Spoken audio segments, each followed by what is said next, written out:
அன்னை தமிழ் கதைகள் சேனலுக்கு உங்களை அன்புடன் வரவேற்கிறோம். இன்று நாம் பார்க்கப் போகும் ஆத்திச்சூடி கதை கெடுப்பது சோர்வு.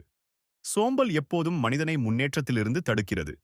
எனவே சோம்பலுக்கு இடம் கொடுக்கக்கூடாது. இதன் பலனை எடுத்து கூறும் ஒரு மனம் கவர்ந்த கதையை இப்போது கேட்போமா? அனைவருக்கும் வணக்கம்.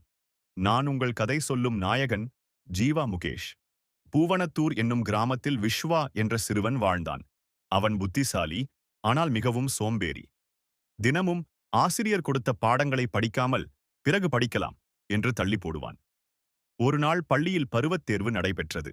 அவன் சரியாக படிக்கவில்லை. அவன் நண்பர்கள் அனைவரும் நல்ல மதிப்பெண்கள் பெற்றார்கள். ஆனால் விஸ்வா மட்டும் குறைவான மதிப்பெண் பெற்றான். அப்போது அவனுடைய ஆசிரியர் சுந்தர் கூறினார், சோம்பல் இருந்தால் திறமை இருந்தாலும் வெற்றி கிடைக்காது. அதற்கு எப்போதும் இடம் கொடுக்கக்கூடாது.